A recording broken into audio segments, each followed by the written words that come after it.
Muito obrigado.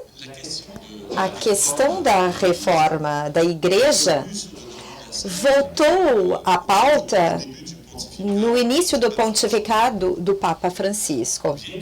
Embora o Papa João tenha preferido o termo adornamento ao termo historicamente mais carregado, o termo reforma, este termo reforma não deixa de estar presente no Corpus de Vaticano II e principalmente em Unitatis Redintegratio.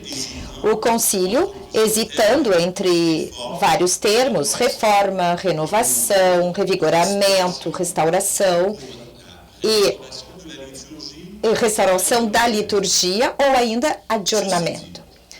Dito isso, as discussões paraconciliares indicam que a própria realidade da reforma envolveu todas as bases conciliares, desde a sua convocação até o final.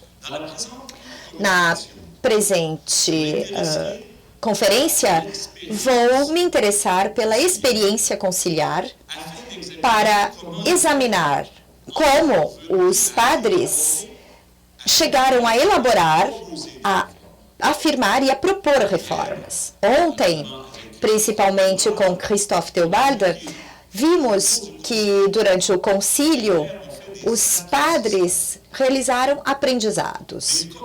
Mas como é que eles aprenderam? E eu lanço a hipótese de que foi através do que vivenciaram e através das experiências que realizaram, que aprenderam e foram capazes de propor essas reformas. A história, sendo uma professora de vida, postulo que podemos tirar algumas lições do concílio e que o exame do processo que levou os padres a imaginarem a reforma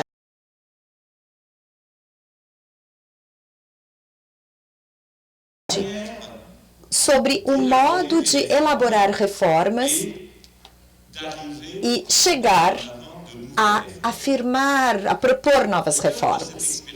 No cerne desta experiência conciliar, eu considero 3 práticas como indicadas no título: ação litúrgica, a leitura contextual das escrituras e a deliberação que no concílio vai tomar a forma de um diálogo.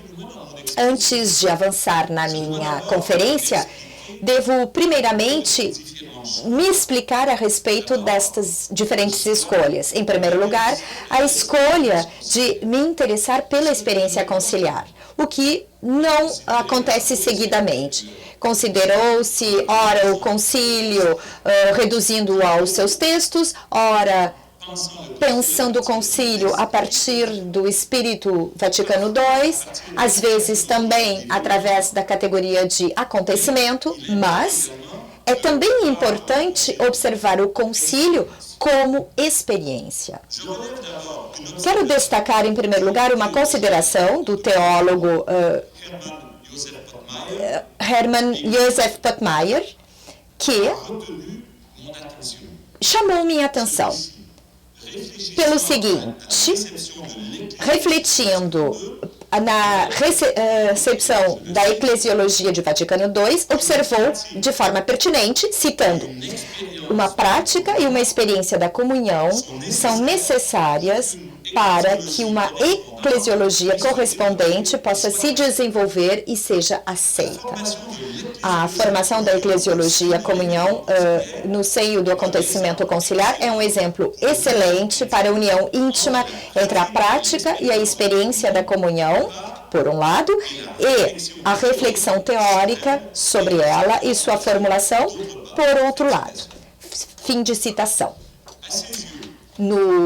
Na sua visão, o desenvolvimento de uma eclesiologia de comunhão e, principalmente, a proposta de uma colegialidade no Vaticano II não repousava apenas em estudos teológicos ou sobre a discussão de argumentos racionais, de ordem histórica ou teológica, mas se chegaram a formular a teologia da comunhão e da colegialidade, foi em razão de uma prática colegial e também em função da experiência da colegialidade. E é esta experiência que os levou a formular a teologia da colegialidade.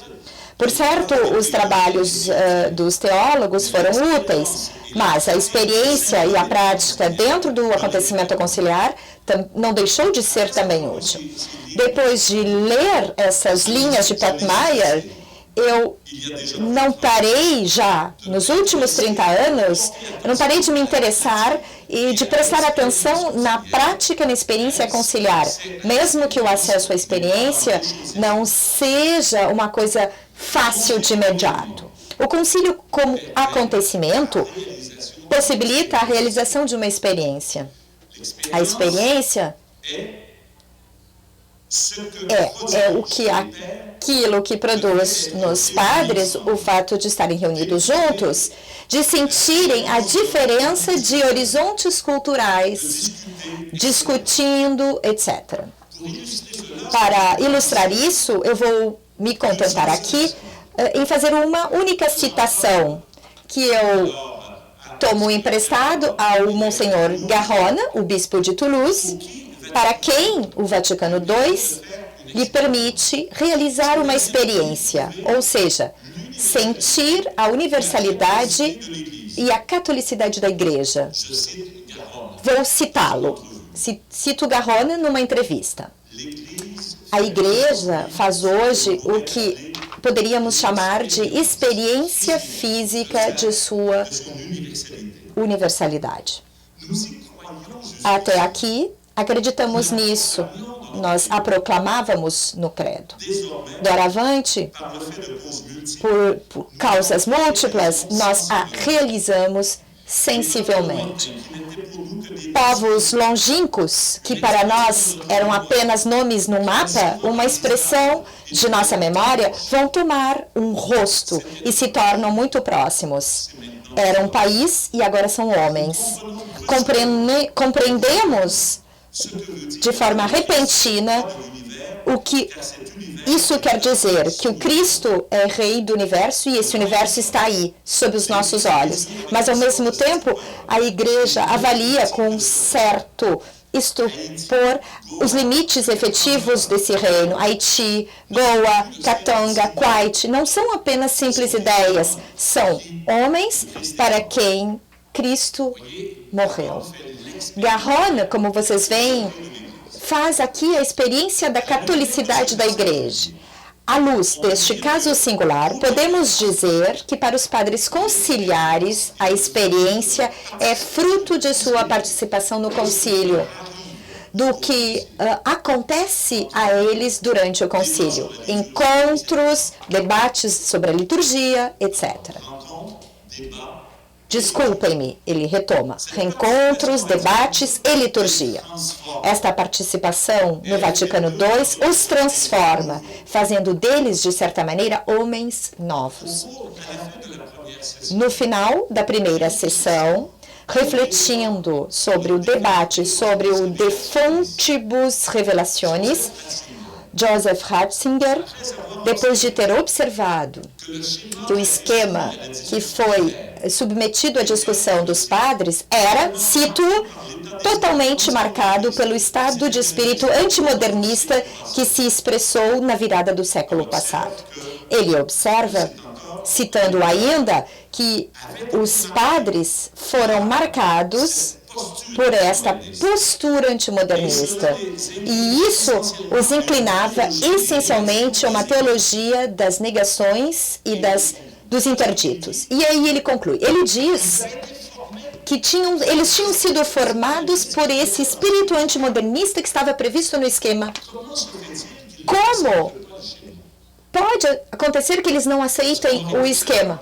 Porque poderíamos esperar que, como correspondia à formação deles e às suas ideias, eles se enquadrariam ali como estivessem entrando ou se sentindo em casa. Como é que eles foram transformados e se tornaram homens novos, diferentes daquilo que foram durante a sua formação? Cito Ratzinger. Nada disso, nada do esquema podia ser, enquanto tal, estranho e surpreendente para os bispos. Sabendo de que escola muitos vinham e conhecendo os combates que seus predecessores travaram, poderíamos nos esperar a que eles se reconhecessem nesses textos. Talvez tenha sido assim no início do concílio, mas o que aconteceu no meio tempo modificou profundamente a situação. Os bispos não eram mais os mesmos no momento do que na abertura do concílio. Para começar, descobriram-se como episcopado, como possuindo uma realidade própria. Depois, com a discussão sobre o esquema, sobre a liturgia, veio-lhes uma nova possibilidade, a possibilidade de sair da defensiva e de se tornarem de forma cristã, ofensivos, pensando e agindo de maneira positiva, e não simplesmente negações e defesas. O que o Papa dissera no seu discurso de abertura, ou seja, que a Igreja não tinha mais de condenar e sim a prodigar a medicina da misericórdia, que o concílio não tinha mais de pronunciar condenações, mas apresentar a fé de uma maneira nova para que seja positiva. Em suma, tudo o que havia sido considerado como uma expressão do seu temperamento pessoal, tudo isso vai se tornar razoável e revelador. Vai fazer sentido, vai ser revelador. Portanto, chegando ao mês de novembro, um mês de concílio, quando os debates se iniciam, e o que eles viveram desde o início os transformou. De modo que eles não são mais os mesmos e podem conceber de uma forma diferente a discussão sobre Infontibus. Então, o que aconteceu desde o início do concílio transformou os bispos, os levou a novas conscientizações. É justamente isto, a questão de realizar uma experiência em decorrência de um processo de aprofundamento e de retorno ao que se viveu, conseguir chegar a uma consciência renovada das coisas. Esta regra da descoberta pela experiência de realidades que pertencem ao cristianismo, mas da qual não se tinha consciência, ou realidades que foram desprezadas ou esquecidas sob várias camadas de sedimentos da memória da Igreja. E Conger indica exemplos na história da Igreja. Já em 1937, no seu esboço sobre o ministério da Igreja, eu cito Conger, que é somente realizando-se como universal que a Igreja tomou consciência de sua realidade. De modo que ele estabeleceu um vínculo estreito entre a sua experiência histórica, o que a Igreja vive, o que lhe acontece, e a consciência ou a autocompreensão que ela adquire de si mesma através do que lhe acontece. Esta relação entre a vida da Igreja, vida que está refletida e que se torna também experiência, e a teologia que ele elabora em seu discurso, ou seja, a retomada no nível da linguagem dessa experiência, é desenvolvida por Conga várias vezes. Eu cito novamente. Temos aí uma ordem de coisas que não se compreendem apenas em textos e enunciados, mas que se compreende em si mesma, realizando-se a vida da Igreja como tal. E eu concordo com Massimo Fagioli, que falou da vida do mundo, mas a vida da Igreja é um lugar teológico necessário. Ele diz que é uma maneira estritamente livresca e escolar de conceber as coisas, que gostaria de interrogar apenas os textos, ao passo que a instituição se explica e se compreende a si mesma vivendo-se.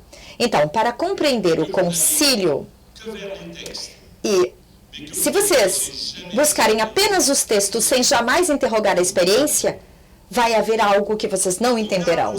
Conger postula aí o limite da compreensão a partir apenas dos textos, ou que não recorre senão aos textos desvinculados da vida da igreja, que tornam os textos, às vezes, incompreensíveis.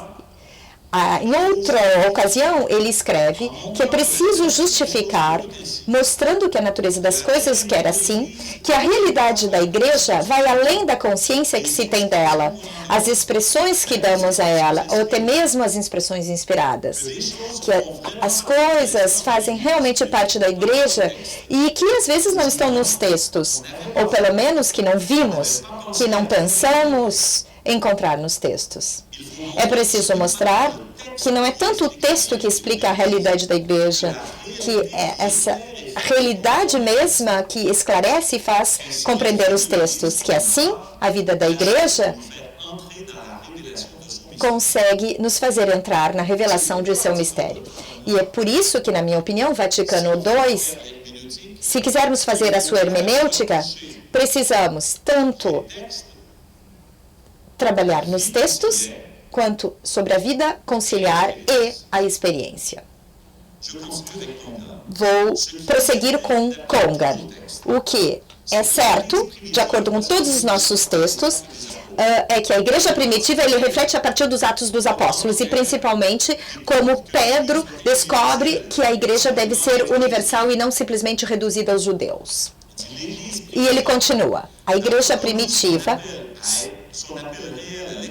só reconheceu seu apelo real à expansão e as condições desta através dos fatos, realizando sua expansão e por tê-la realizado sob a pressão de certos acontecimentos suscitados nela por Deus. Se Pedro, no livro dos Atos, capítulo 11, recorre a uma palavra do Senhor, é justamente para nos dizer que ele se lembrou, então, disso. Aliás, é o que dizem os Atos dos Apóstolos.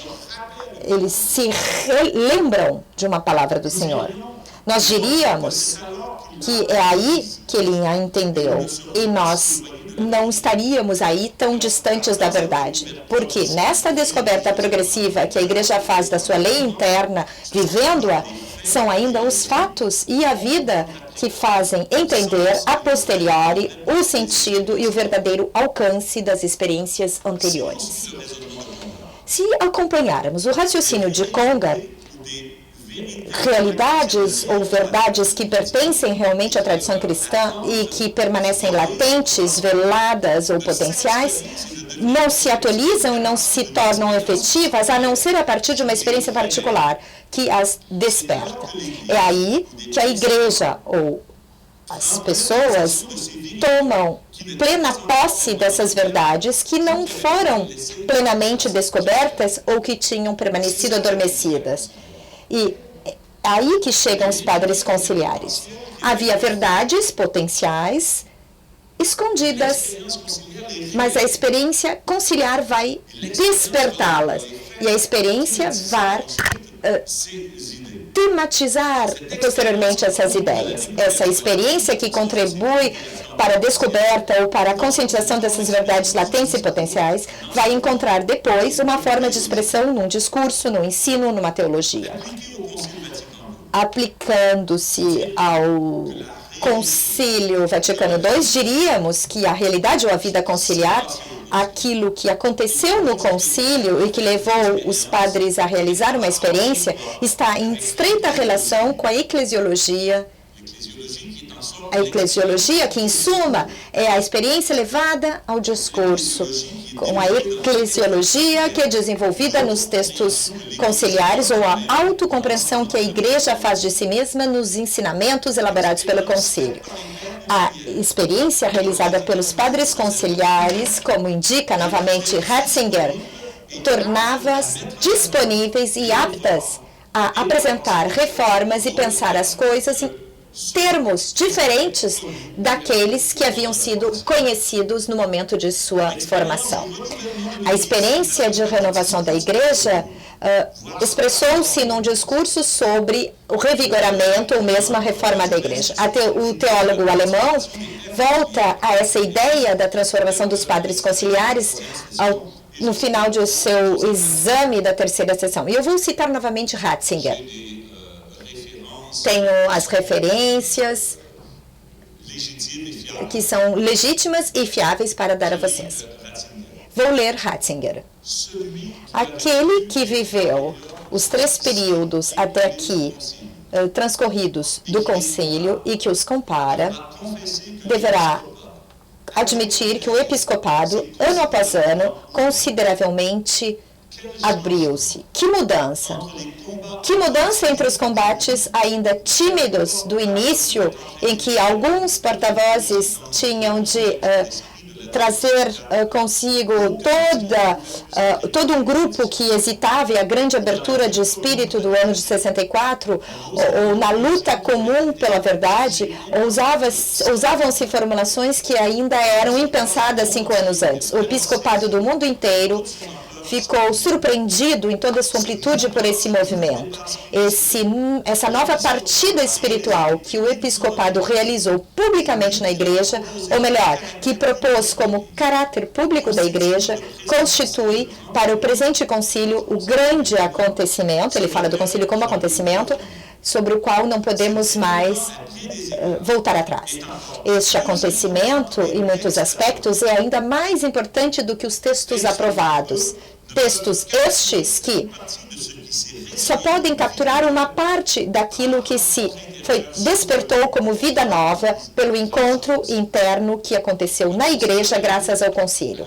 O concílio deu à igreja e aos bispos uma experiência.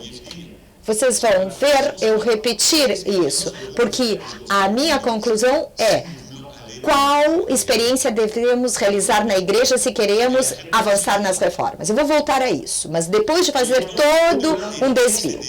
Portanto, além dos textos e dos enunciados conciliares, uma outra realidade a qual devemos prestar atenção se quisermos compreender em toda a sua riqueza o ensinamento do Vaticano II e compreender o que ali foi conduzido. Essa outra realidade, ligada à vida conciliar, inseparável dela, podemos chamá-la de experiência, que é diferente do que a vivência bruta, mas é uma vivência conscientizada. Na minha opinião, as propostas para a reforma da Igreja Católica no Vaticano II só foram possíveis graças a essa experiência. Senão, não teríamos tido os textos que temos. A leitura regulada dos textos é, portanto, insuficiente para compreendê-los. É preciso, conforme a sugestão de Pottmeyer, relacionar esses textos com a vida conciliar, da qual não são inseparáveis, e as práticas que estão no cerne dessa vida conciliar e a experiência realizada pelos padres durante essa história,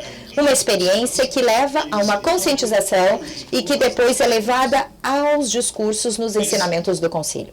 Desta maneira, tentar compreender em seu sentido pleno o ensinamento de Vaticano II não significa simplesmente partir dos textos, tirar deles ensinamentos a aplicar, e sim buscar na base as práticas e a experiência que estes textos conduzem e trazem. A questão é saber, então, como ter acesso a essa experiência. Como observou Joseph Komonchak, os documentos finais estão no papel.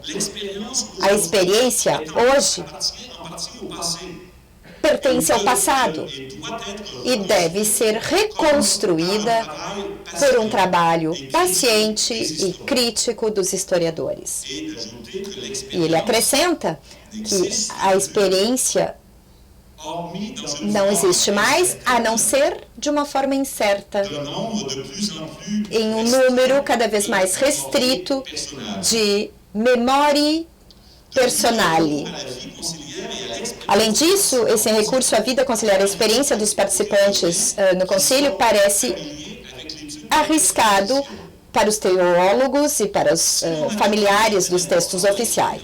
Se dermos certa importância à experiência, é preciso, primeiro, que os teólogos adquiram meios e processos e um método para compreender isso e ter acesso a ela, desde que essa experiência seja conscientizada, levada à linguagem e se expresse em discurso. Eu sigo aqui a exposição, a proposta de Comonchak, recorrendo, sobretudo, à reconstrução dessa experiência, ao memori personale que encontramos ou na correspondência dos padres ou nos diários conciliares. E eu concebo aqui 3 práticas que vão gerar uma experiência, 3 práticas que são centrais na vida conciliar e que levaram os padres a realizar uma experiência e os abriu para o revigoramento da vida da igreja. Trata-se da experiência litúrgica, da experiência da leitura contextual da palavra de Deus e a experiência da troca e do diálogo.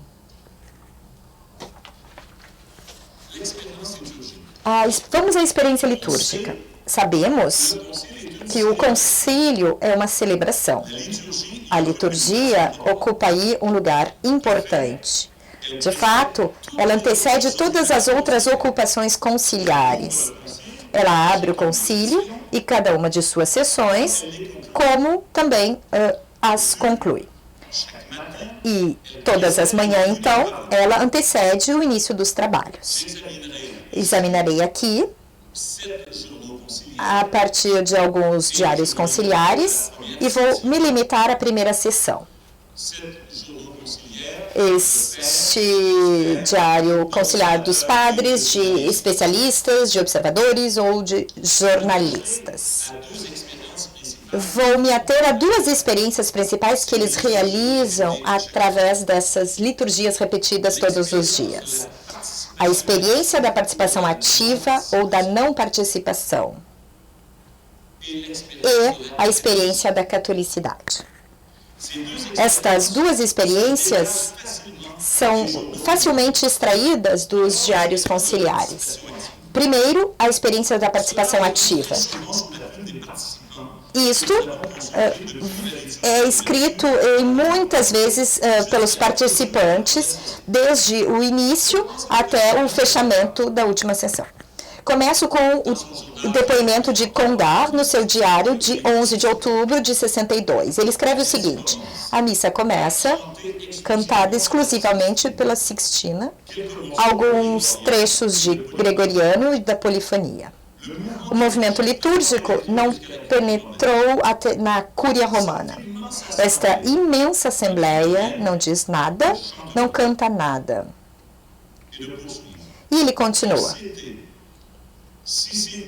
O que teria acontecido se essas 2.500 vozes tivessem juntas cantado pelo menos o credo, ou até mesmo toda a missa, em vez das vozes elegantes dos profissionais? Em Eco, no mesmo dia, o Monsenhor Emílio Blanchet, diretor do Instituto Católico, escreve o seguinte: a missa começa.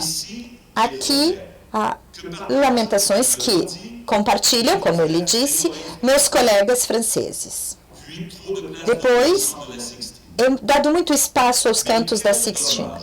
Mas que pena que se tenha substituído esta polifonia, que era só para ser escutada, ao uníssono das vozes desses 2.000 bispos. Nós não cantamos juntos o que era. E foi uma tristeza ser privado desta forte alegria. A experiência, então, da não participação. E quando eles elaboram um discurso sobre a participação ativa, não se deve esquecer a experiência que eles realizaram de não participação. E eu posso dizer, citar de memória, o que encontramos num diário conciliar, uma missa celebrada em rito oriental. E ele diz, este depoente, que olha ao redor dele os padres, porque a ordem da missa não é exatamente a mesma. Ele diz que alguns padres não sabem onde estão. A maior parte fica lendo o seu abreviário. E ele conclui que deve ser assim para os nossos leigos que vêm à missa e que não entendem nada na missa. Esta experiência os leva a elaborar um discurso sobre a participação ativa. Vou citar Eduard Skilbeck no mesmo dia. Holymas, ele cita em inglês. No communal singing, just a capella 16. No class, just a bow from the Pope. No celebration, just byzantinism. Need, parce que vous voyez le lien entre les deux, need Observem a relação entre as duas coisas. demonstrated by such an opening. Il fait le lien entre la Ele estabelece a relação entre a não participação e a necessidade de um revigoramento litúrgico. several bishops. These, it was a magnificent ceremony, but I couldn't identify. Très beau spectacle, Belíssimo espetáculo, mais je peux pas entrer là-dedans. mas eu não posso entrar Et nele. plusieurs évêques E são qui disent qu'ils lui ont partagé ça. vários bispos que compartilharam essa experiência. A experiência da exterioridade a essa liturgia provoca uma experiência de estranheza nos participantes do concílio, que são apenas espectadores reduzidos a ouvir aquilo que está se desenrolando, sem serem convidados a participar. Um jornalista também expressa o seu sentimento. Ele cita em inglês. Was felt there was an incongruity between the outward show, largely reflecting the court etiquette of the gone-by age, and the pastoral purpose of the council.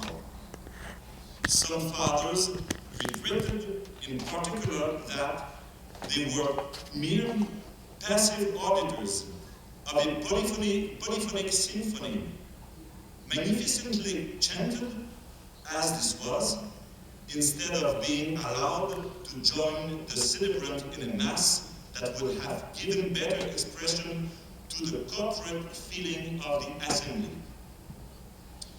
On a donc ici une Temos aqui, então, uma experiência vazia, uma experiência sentida como insatisfatória e que requer, que reclama um revigoramento. Bom, eu não vou continuar citando, eu tenho dezenas de citações, mas que contraste com outras ações litúrgicas que encontramos no final da primeira sessão e que dão origem a outras experiências. Como, assim, durante a primeira sessão, não só se discutiu sobre liturgia, mas se aprendeu algo participando do ato litúrgico. Douglas Horton, um observador não católico, coloca no seu diário uma nota, e é no final, isso é no final do concílio, no dia 6 de dezembro. Ele cita o observador. usually present was not there.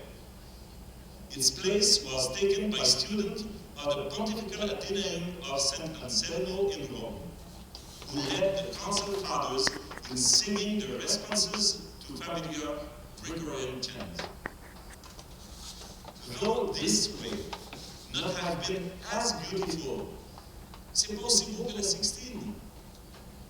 Parce que ailleurs on parle de Porque em outro momento fala-se de magnificent brilliance, não era tão bonito assim. have been as beautiful from the point of view of musical critique. It was strong and more convincing, with almost 3,000 worshippers participating. O movimento litúrgico, que parecia não ter ido ao encontro de São Pedro no início do concílio, entra aí. A cerimônia de encerramento segue assim. Prosper Poswick, embaixador da Bélgica junto à Santa Sede, descreve nos seguintes termos a cerimônia de encerramento. O encerramento dessa primeira sessão, na festa da Imaculada Concepção, 8 de dezembro de 1902, não tinha nada de uma cerimônia grandiosa. Lembre-se da cerimônia de abertura. Não tinha nada, então, de uma cerimônia grandiosa. Primeiro fruto, talvez, de um retorno tão desejado pelos padres à autenticidade e à simplicidade. Não havia simples espectadores, mas sim fiéis participando ativamente do sacrifício. Não havia só concertos de igreja, mas o gregoriano cantado pela comunidade. Não só um credo musical, mas um credo ato de fé. Em suma, era realmente o sacrifício da missa em toda a sua pureza. Observem como os aprendizados se dão. É propondo, favorecendo a vivência de experiências. Agora vamos a uma experiência da catolicidade da igreja. Não sei que horas são, quanto tempo eu tenho. Bom, eu tenho ainda 15 minutos, então vou ter de pular um pouco. Vamos para a experiência da catolicidade da igreja. Vocês sabem que no concílio se alternava as celebrações da manhã com missas em ritos latinos e a celebração em diferentes ritos orientais. O cardeal Léger observa o seguinte no dia 24 de outubro. Liturgia bizantina, cerimônia grandiosa. Nossa missa latina é magra comparada a esta orquestração de cores, cantos e ritos. Por sua parte, o senhor Edelby observou a profunda impressão deixada por essa celebração, especialmente devido ao fato de que, naquele dia, discutiam-se no concílio questões relativas à celebração, à comunhão sobre as duas espécies e o uso da língua vernacular. Esta primeira celebração, num outro rito litúrgico, teve ecos não somente nos diários privados, mas quando vamos ver os atos, o bispo de Izmir vai dizer nesse dia o seguinte, ele cita em latim.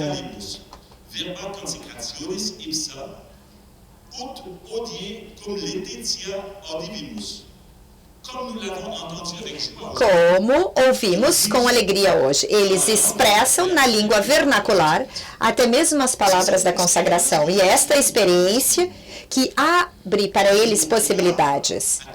Alguns dias depois desta primeira missa em rito bizantino, o Monsenhor, um bispo da Argentina, referindo-se à comunhão sobre as duas espécies nas celebrações da Igreja Católicas, eu vou citar uma passagem. Ele cita em italiano.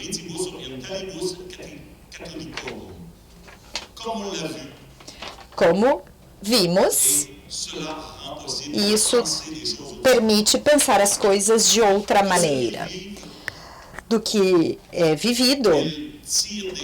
Eles tiram coisas para fazer propostas. A celebração, de acordo com diversos ritos, prossegue de maneira regular. Assim, no dia 4 de novembro, na festa de São Carlos Borromeu, a celebração, presidida pelo cardeal Montini, arcebispo de Milão, foi celebrada de acordo com o rito ambrosiano. Essa celebração marcou também o 4º aniversário do coroamento de João 23, que deu em sua homilia iniciada em latim. João 23 expressou sua satisfação de ver também assim a liturgia celebrada de acordo com ritos variados. Ele cita em italiano, em latim. É a experiência da unidade e da catolicidade. Bom, não vou continuar citando a sua intervenção. Bom, foi uma surpresa, porque alguns dias depois, no dia 28 de novembro, a missa foi celebrada em língua paleoeslavônica, utilizada nessa diocese da Croácia.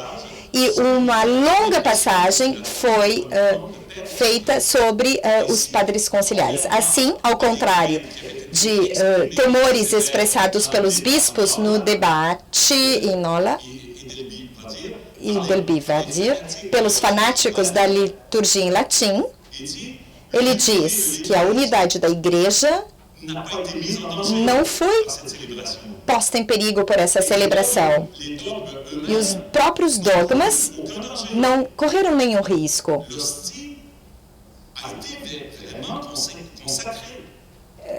Isto foi realmente consagrado. Podemos dizer, então, as coisas em outra língua sem pôr em risco os dogmas e a realidade da consagração. Outra surpresa, no dia 28 de novembro,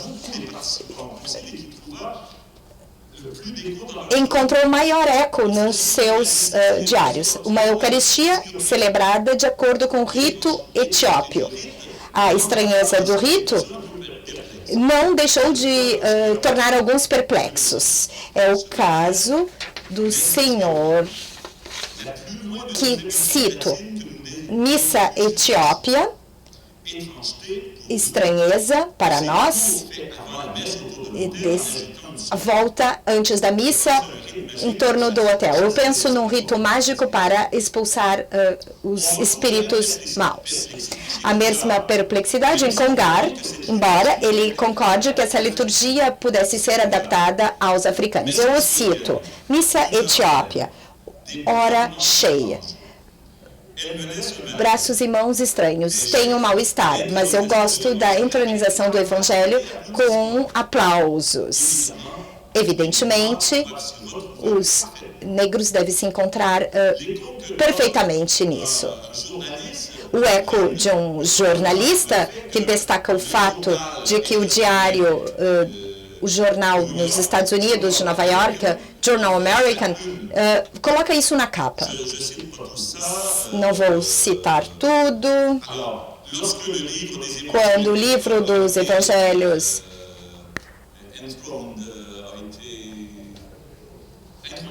foi entronizado, os seminaristas e os padres que pertenciam ao rito etíopio, que moravam atrás da São Pedro, na colina do Vaticano, foram acompanhados pelos ritmos de tambores africanos, etc. E ele vai esconder mal a sua perplexidade e também mostra como essa liturgia espanta, de modo que, no final, ele faz uma observação. Um bispo do Brasil inclina-se para o seu vizinho, e é o seu vizinho que me diz depois que ele sussurra no ouvido. Eles estão cozinhando um cardeal, é o que é dito. Aos tambores, aos sinos, às mãos, enfim, tudo isso.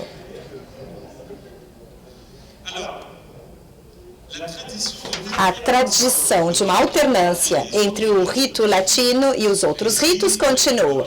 E no dia 21 de novembro vai ter o rito ucraniano, depois o rito Semalabha. E essa alternância de ritos levou Houghton a concluir que, e ele cita em inglês,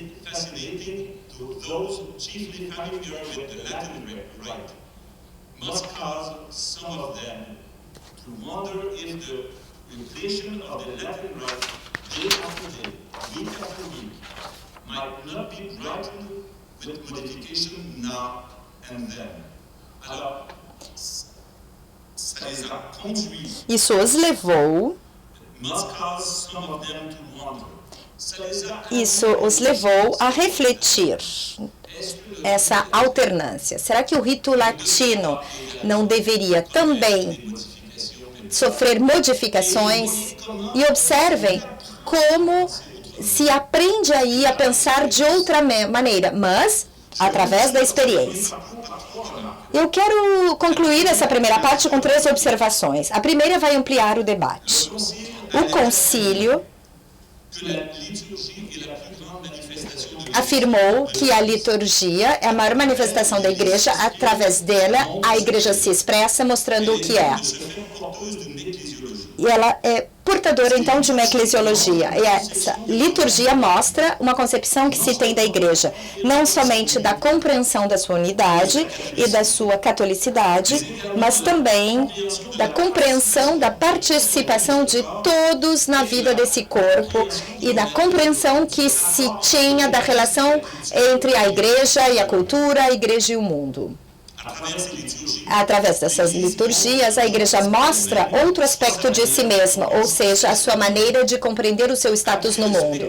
Depois do espetáculo da celebração de abertura, e aí eu vou pular um pouco no meu texto, porque não vou conseguir terminar. Uma observação sobre o aprendizado a partir da vivência dos bispos e a partir das experiências tiradas dessa prática.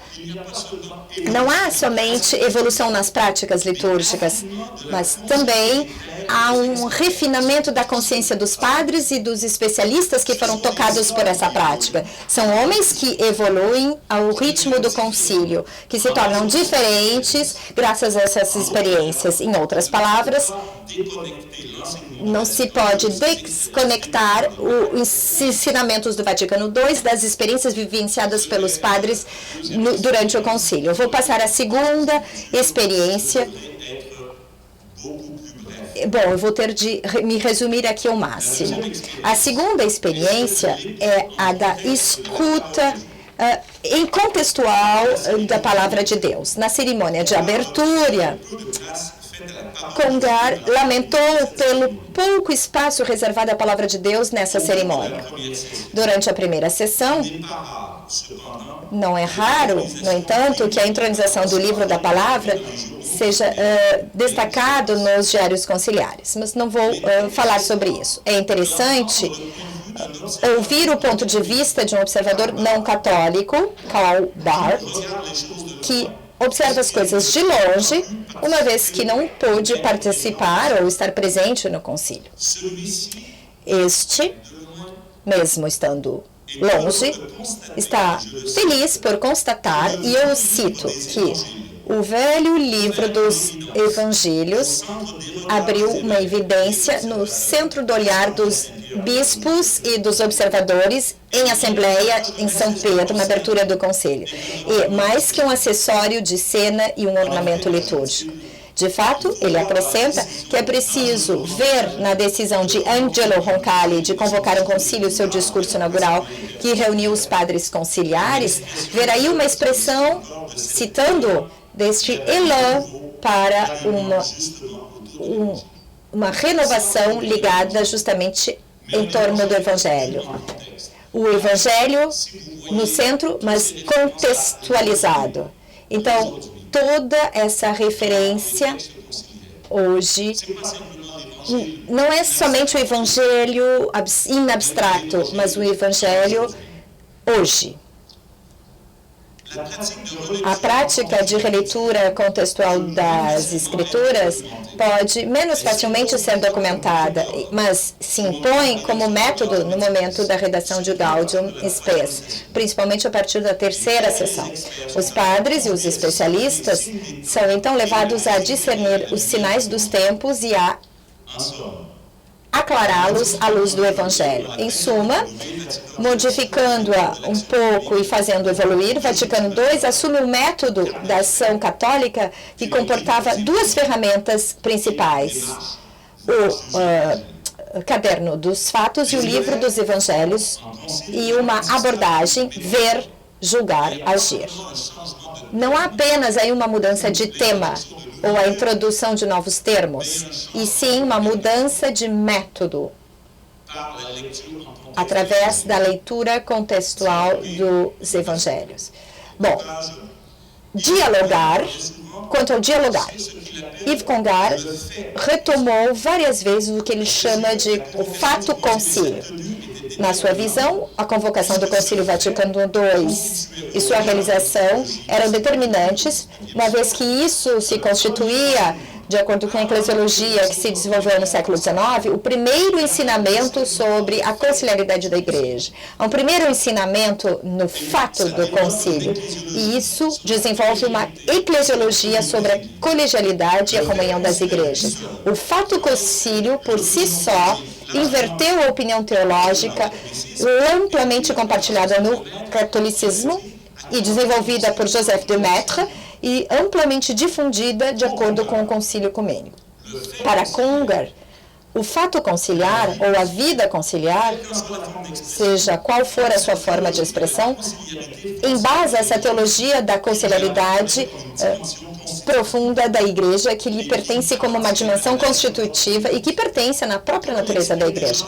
Como ele já expressa em suas conclusões da Semana de Estudos Teológicos de Cheventon, em 1960, teologia dos concílios, ou eclesiologia envolvida, engajada nas realidades conciliares, é o título. As realidades conciliares, ou a vida conciliar, são portadoras de uma eclesiologia. E é a partir destas realidades que se pode desenvolver uma eclesiologia. Mas sem essa experiência, não conseguem chegar, alcançar essa eclesiologia. Para Congar, não só houve concílio, mas houve realmente o concílio. E não somente um concílio por correspondência.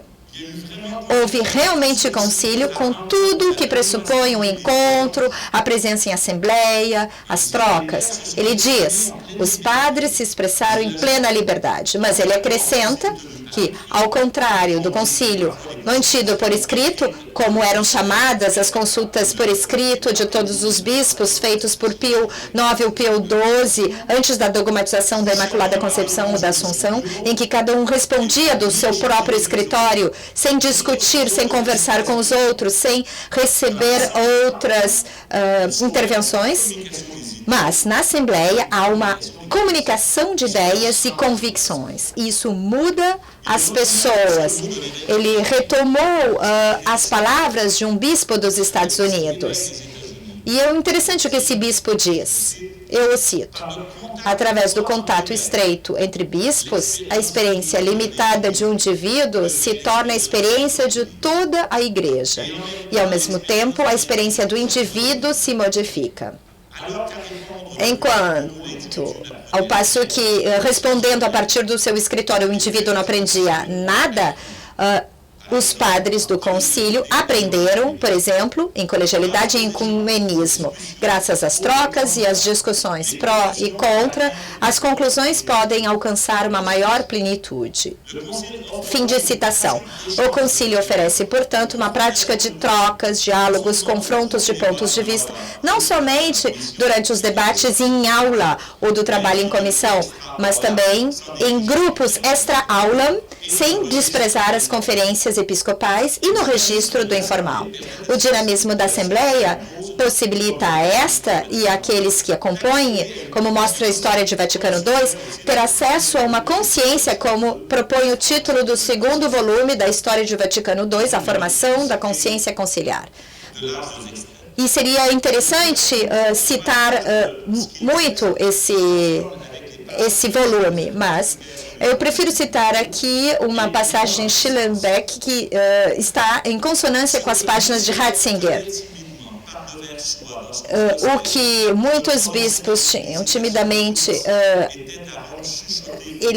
o que era sussurrado no início de forma hesitante, vai ser descoberto depois que todos os colegas pensavam da mesma forma e assim nascia uma unanimidade moral já existente antes, mas de forma latente. O contato dos bispos entre eles desencadeou algo que manifestamente já remetia a uma expressão oficial. Congar escreveu que, através da troca das ideias e a confronto das convicções, cada um é levado pelos outros para além daquilo que ele é sozinho. Foi assim que eles realizaram a experiência através da troca e do diálogo. Passo à minha conclusão. Para Congar, o fato de ter havido concílio, para aqueles que estavam reunidos em situação de concílio, foi uma experiência que teve peso e dinamismo próprios. O concílio permitia redescobrir os valores que eles mesmos estavam trabalhando. Isso foi muito evidente em relação a questões muito importantes como a liturgia, cuja variedade era proposta todos os dias na celebração da Eucaristia. Também foi verdadeiro para a teologia das igrejas locais, porque todas estavam encontradas ali, a colegialidade, o colégio estava ali reunido. Por fim, a experiência conciliar reabriu na igreja o capítulo da própria vida conciliar. Encerro aqui a citação. Eu poderia me questionar sobre quais são as experiências que não foram feitas e que, se tivessem sido feitas, os teria levado ainda mais longe. Bom, não vou tratar disso. As minhas últimas palavras são para dizer que eu vou muito além do meu assunto, mas hoje precisamos, se quisermos que a questão da reforma da igreja progrida e avance, não somente de novas ideias, precisamos de experiências, de práticas. Precisamos de práticas que possam nos fazer vivenciar experiências de transformação. Se Ratzinger disse que o concílio transformou os bispos, qual experiência devemos hoje apresentar aos bispos para que eles vivenciem, para que eles se tornem homens novos? Que experiências o povo de Deus deve realizar no plano da liturgia, também em outros planos, para que, com base nestas experiências, consigamos alcançar uma nova consciência da igreja e sejamos capazes de avançar para novas reformas da igreja. Muito obrigada.